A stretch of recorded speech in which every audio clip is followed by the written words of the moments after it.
Direct free kicks are used when the referee stops play for a direct free kick offense that is committed anywhere on the field except when a defender commits a direct free kick offense within his or her own penalty area.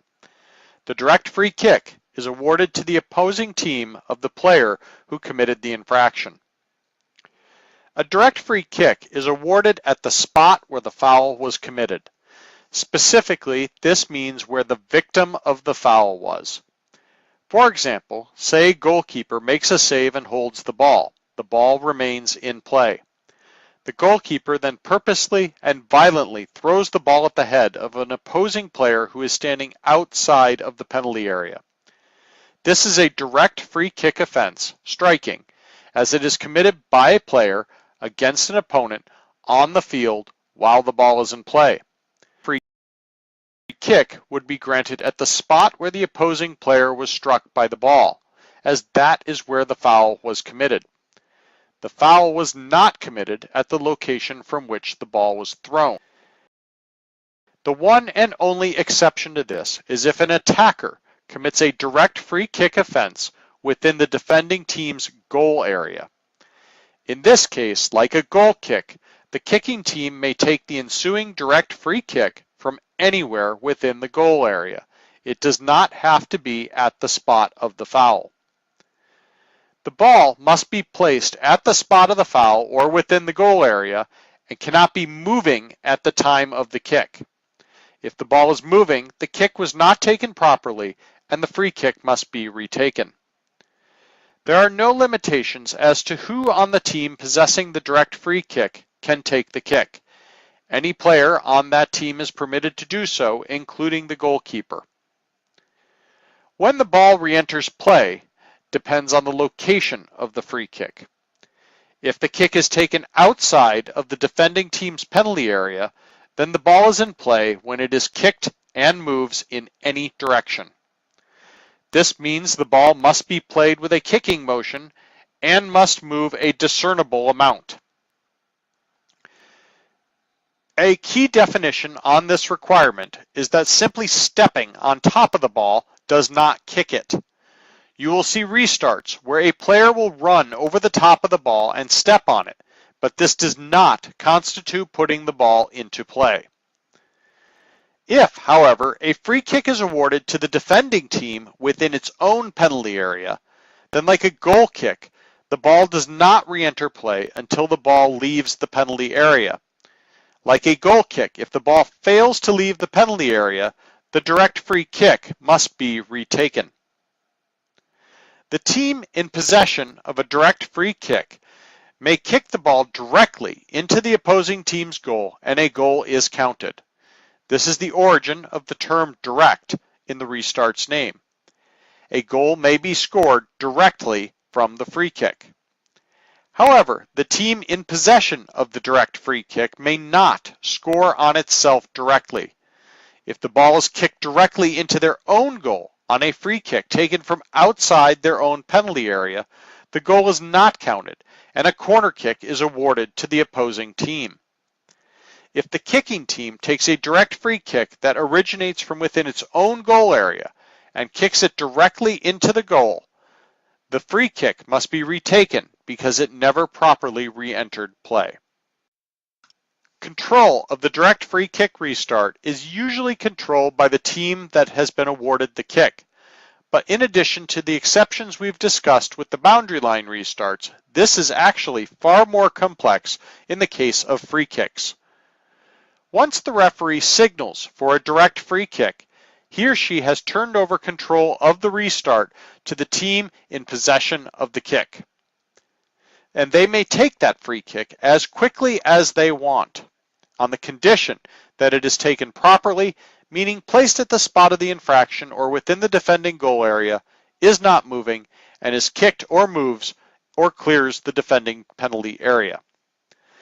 As with other restarts, exceptions to this rule include if a substitution is being performed. In youth matches, substitutions are usually not permitted on free kicks, making this point moot. If an injury is managed, or if a card has to be shown. In each of these situations, this turns the free kick ceremonial, and it now requires a referee's whistle to turn the control of the restart back over to the team in possession. Furthermore, free kicks taken in the attacking third of the field often are managed by the referee as ceremonial for one of two other reasons. The most common of these is that the attacking team requests that the defending team respect the required distance.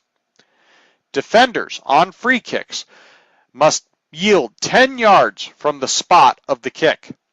This is mandated in Law 13, and the attacking team does not have to ask for the 10 yards. It should be given by the defenders. This is the only positional requirement of the direct free kick. The defending team must respect this requirement, but you can often see defenders milling around within 5 to 7 yards of an attacking free kick, and the attacking team will request this requirement be enforced strictly. If this happens, the free kick becomes ceremonial, and the attacking team then may not take the kick until the referee ensures that the required distance is set and blows the whistle to return control of the restart to the attacking team. The other reason that free kicks can become ceremonial is because the referee chooses to make them ceremonial for game control reasons. If a hard foul has been called, or if the foul was called just outside the penalty area, the referee may deliberately declare that the restart is ceremonial and point to his whistle to show all players that the free kick cannot proceed until the whistle is blown. The reason for this may be to speak to the player guilty of fouling, to warn him, or it may simply be because slowing the restart down will create cooler heads and ensure nobody can complain about the kick being taken too early or a defender encroaching within the required distance. Again, the referee should announce, "We go on the whistle," while showing the whistle to all players to indicate that the kicking team does not have the right to kick the ball into play whenever they want to.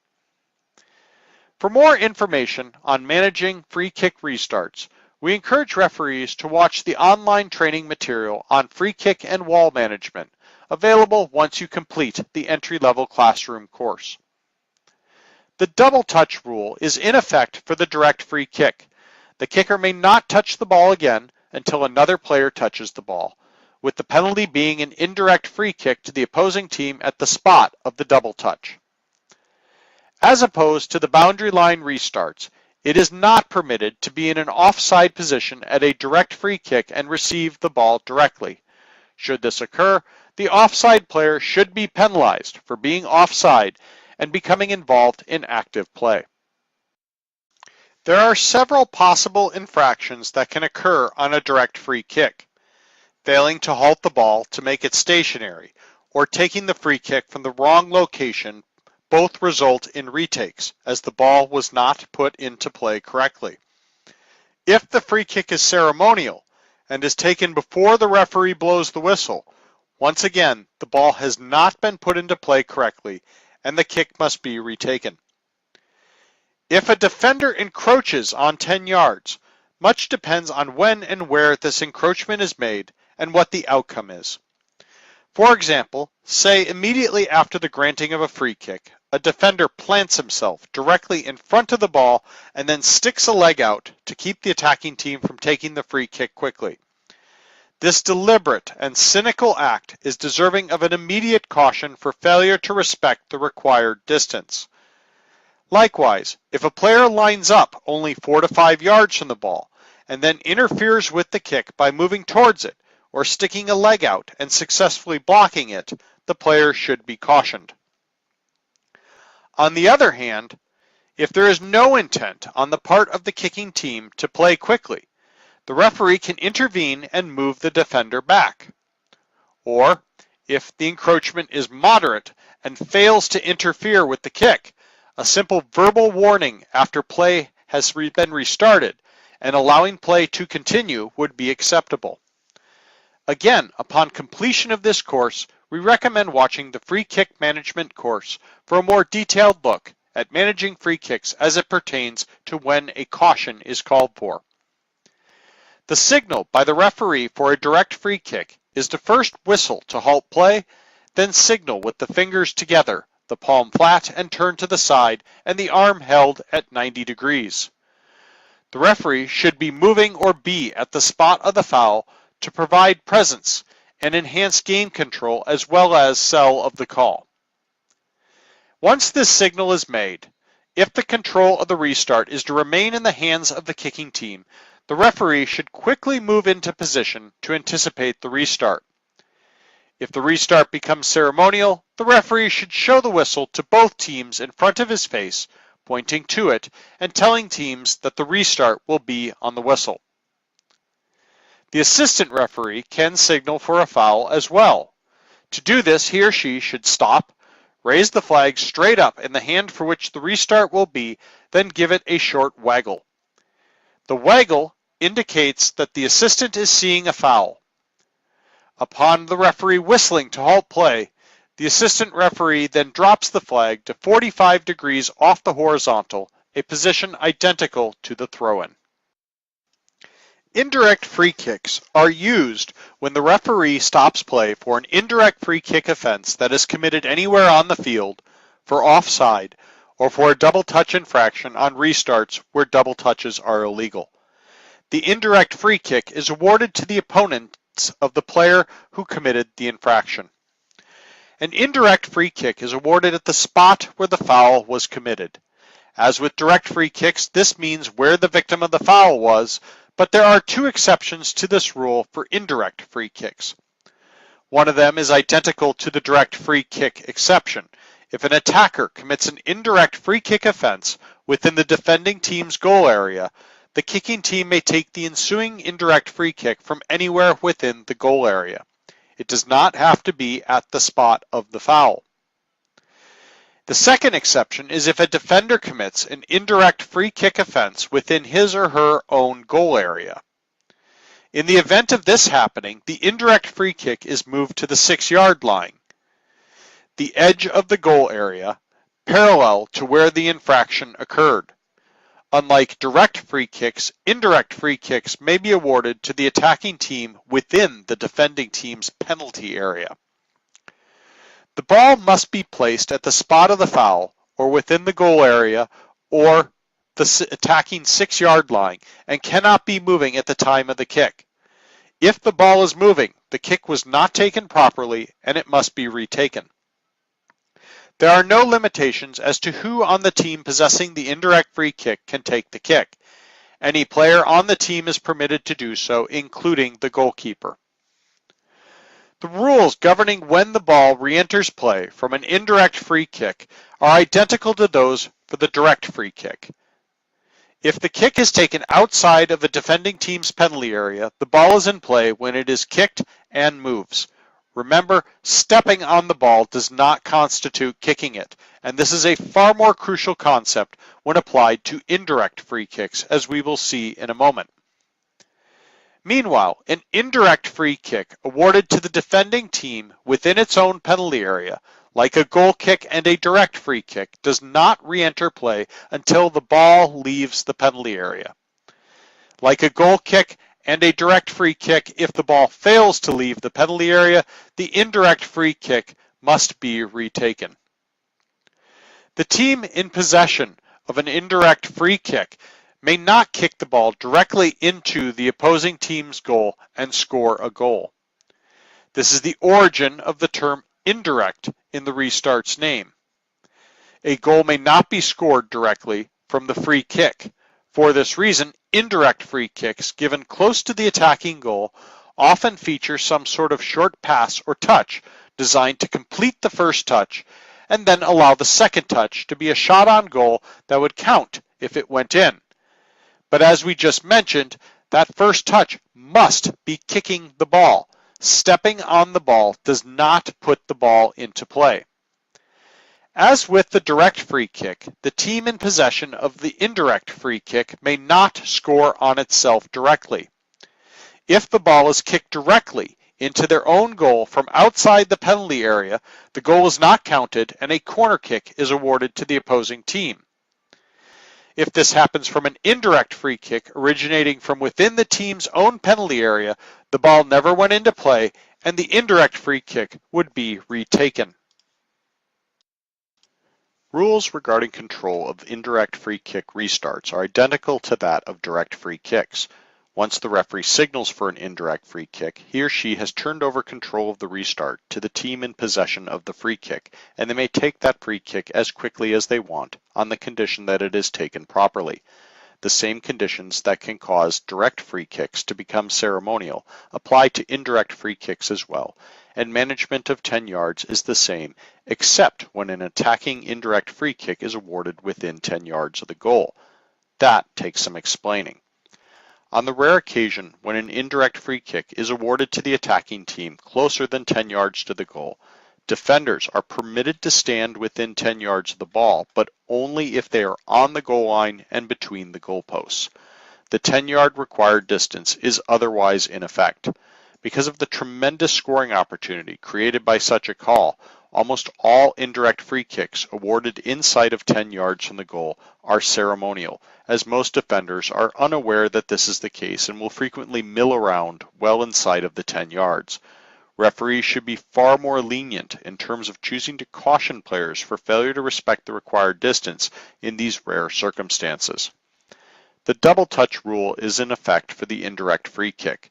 The kicker may not touch the ball again until another player touches the ball, with the penalty being an indirect free kick to the opposing team at the spot of the double touch. Like the direct free kick, it is not permitted to be in offside position at an indirect free kick and receive the ball directly. Should this occur, the offside player would be penalized for being offside and becoming involved in active play. All of the possible infractions that can occur on a direct free kick also can occur on an indirect free kick. The only nuance that indirect free kicks add are the need for them to be touched before entering the opponent's goal. If the ball is kicked directly into the opponent's goal from an indirect free kick, a goal kick is awarded and a goal cannot be scored. If an attacker simply steps on top of the ball and a second attacker then kicks the ball into the goal, the first touch did not put the ball into play legally, but the second touch does. Therefore, this would result in a goal kick, a result guaranteed to confuse everybody on the field, but the correct one.